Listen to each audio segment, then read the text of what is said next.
Bienvenidos a Iterando Más, un canal en donde analizamos la solución a problemas de programación con un enfoque en el pensamiento computacional. El día de hoy analizaremos la estructura algorítmica selectiva anidada, usando como herramienta el lenguaje de programación Java. En la descripción del video encontrará el índice a través del cual podrá dirigirse a cada sección en particular. Además, encontrará el enlace de donde podrá descargarse el algoritmo analizado en este video. Tal como hemos visto en videos anteriores, las estructuras selectivas permiten tomar decisiones sobre el control de flujo. Si deseamos tomar la decisión de ejecutar o no un conjunto de instrucciones, podemos usar una selectiva simple. Si deseamos decidir la ejecución entre dos conjuntos de instrucciones, podemos usar una selectiva doble. Pero, ¿qué pasa si queremos tomar decisiones sobre más de dos conjuntos de instrucciones? Pues en este caso, podemos usar estructuras selectivas anidadas, también conocidas como estructuras selectivas compuestas. Analizaremos en este video todo lo necesario para comprender, desde el punto de vista del pensamiento computacional, la estructura algorítmica selectiva anidada en Java. Para esto, estructuraremos la presentación en definición de selectiva anidada, representación en diagrama de flujo, ejemplo de uso en diagrama de flujo, representación en Java y ejemplo de uso en Java. En el diseño algorítmico, la anidación no es más que la inclusión de una o más estructuras de determinado tipo en otra estructura del mismo tipo. En nuestro caso, la estructura selectiva anidada no es más que usar una selectiva dentro de otra estructura selectiva. Por ejemplo, si necesitamos tomar la decisión de qué bloque de instrucciones ejecutar de entre tres bloques de opciones, pues tenemos que anidar una selectiva doble dentro de una selectiva doble. Si necesitásemos más caminos, podemos anidar más estructuras selectivas, pero debemos tener cuidado, pues al anidar estructuras selectivas, aumentamos la complejidad ciclomática de nuestro algoritmo. Algoritmos con complejidad ciclomática alta son complicados de probar, depurar y de mantener. Como comentamos anteriormente, no existe una nueva instrucción selectiva para este tipo de control de flujo, sino que se le clasifica de esta manera por el uso que se le da al momento de diseñar algoritmos para la toma de decisiones. La representación dependerá de cuántas alternativas se requieran. Por ejemplo, si se requieren tres caminos, se tendrá que anidar una selectiva doble dentro de una de las alternativas de otra selectiva doble. Esta puede ser por la derecha, como se muestra a continuación. Podrá notar tres caminos: el de instrucciones F1, instrucciones F2 e instrucciones V2. Las instrucciones F1 se ejecutarán cuando la condición 1 sea falsa.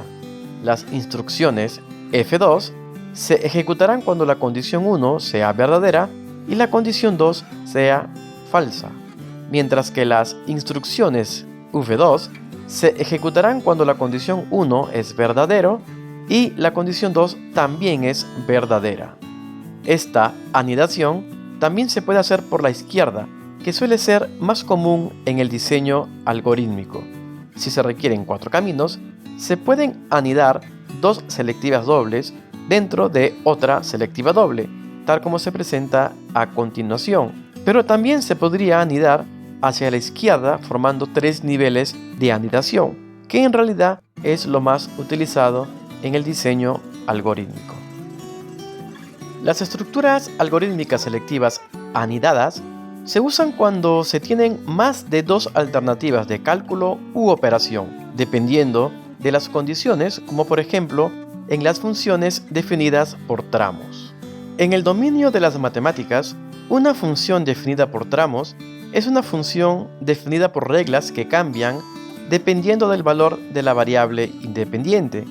Por ejemplo, el valor que retorna la función f de x depende de tres condiciones diferentes. Será -1 menos x si es que x es menor que 0. Será 3x menos 1 si x es mayor o igual que 0, pero menor que 1. Y será x al cuadrado menos 6x más 7 si x es mayor o igual a 1. Si queremos calcular el valor de la función f de x dado un número real x, como tenemos tres condiciones diferentes o tres caminos de cálculo diferentes, podemos usar dos selectivas dobles anidadas. La primera selectiva doble permitirá distinguir entre la primera condición, x menor que 0, y las demás condiciones. Si la condición se cumple, se ejecuta -1 menos x.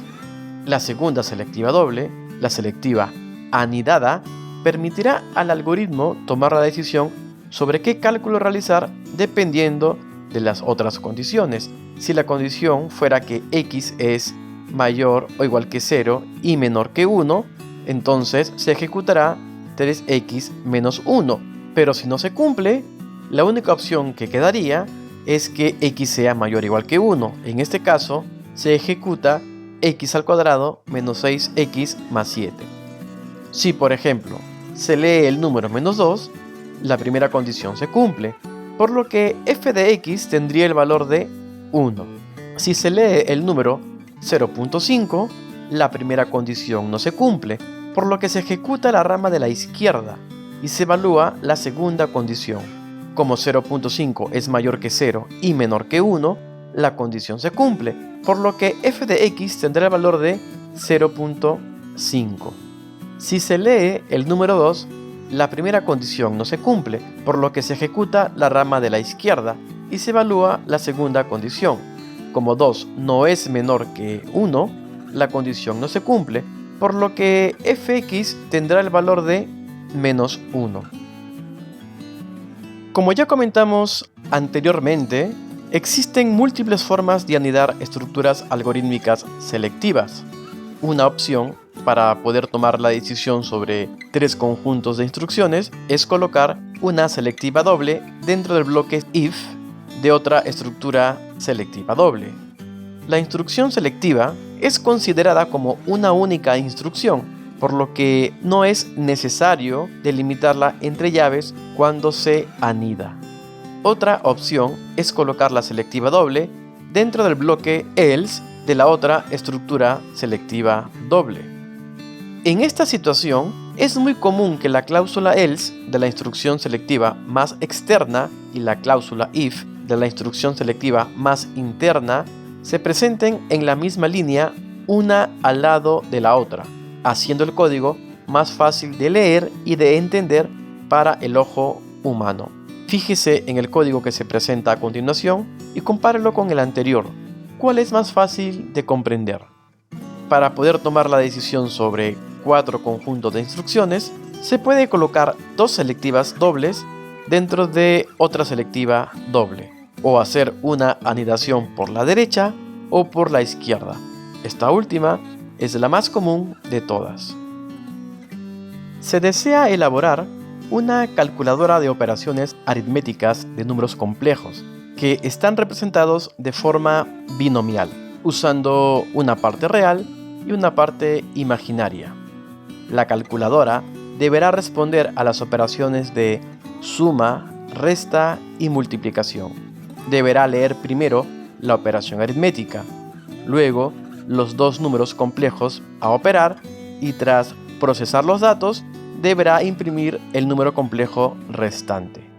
Dados dos números complejos representados de forma binomial, las operaciones aritméticas se pueden calcular siguiendo las siguientes fórmulas.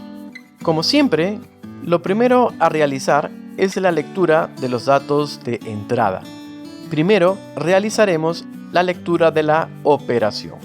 La lectura de datos en Java la realizaremos con la clase Scanner. Instanciamos el objeto reader de dicha clase y procederemos a la lectura. Usaremos la variable operación para leer la operación aritmética. Para leer un carácter en Java, usaremos el método next y tomaremos el primer carácter leído. Esto lo conseguimos con el método char_at. El siguiente paso es la lectura de los números complejos. Pero, ¿cómo hacemos para leer números complejos? Pues no existe un tipo de dato complejo en Java. Para poder resolver este problema, vamos a leer por separado la parte real y la parte imaginaria de cada número. Los datos leídos para el primer número complejo se almacenarán en las variables parReal1 y parImag1. Para el segundo número complejo, usaremos las variables parReal2, parImag2. Las variables que almacenarán las partes de los números complejos serán números reales de doble precisión. Para leer estas variables, usaremos el método nextDouble de la clase Scanner. El siguiente paso es la gestión del control de flujo para decidir qué operación ejecutar. Como tenemos tres opciones, suma, resta o multiplicación, usaremos selectivas anidadas. La primera condición corresponderá con la suma. Para esto, compararemos el valor que contiene la variable operación con la constante más. Si los valores coinciden, se procede a calcular el resultado, el cual se almacenará en las variables parReal y parImag, las cuales han sido definidas también como reales de doble precisión. Estas variables han sido inicializadas con el valor de num. Si la condición no es la operación suma, entonces procederemos a verificar las otras operaciones, en este caso, la resta y la multiplicación. Anidamos otra selectiva y verificamos si es que la operación leída es la constante resta. Si la verificación se cumple, se procede a calcular el resultado de la operación, colocando este valor en las variables parReal y parImag. Finalmente, se gestiona la multiplicación. Anidamos otra estructura selectiva si es que no es la operación de resta y verificamos si la operación leída es la multiplicación. Si la verificación se cumple, se procede a calcular el resultado de la operación. En caso no sea ninguna de las operaciones antes mencionadas, actualizamos la variable operación válida, que ha sido utilizada como bandera. Esta variable ha sido inicializada con el valor de true y permanecerá con este valor si es que la operación leída es la suma, la resta o la multiplicación. Si no es ninguna de ellas, se actualiza con el valor de false. Usando este valor, se realiza la impresión del resultado. Gracias por ver este video. Hemos analizado al detalle la estructura algorítmica selectiva anidada. En este canal encontrarás además videos en donde analizamos las otras estructuras algorítmicas selectivas, así como ejercicios resueltos en diferentes lenguajes de programación. Si te ha gustado el contenido de este video, te invitamos a que te suscribas a este canal.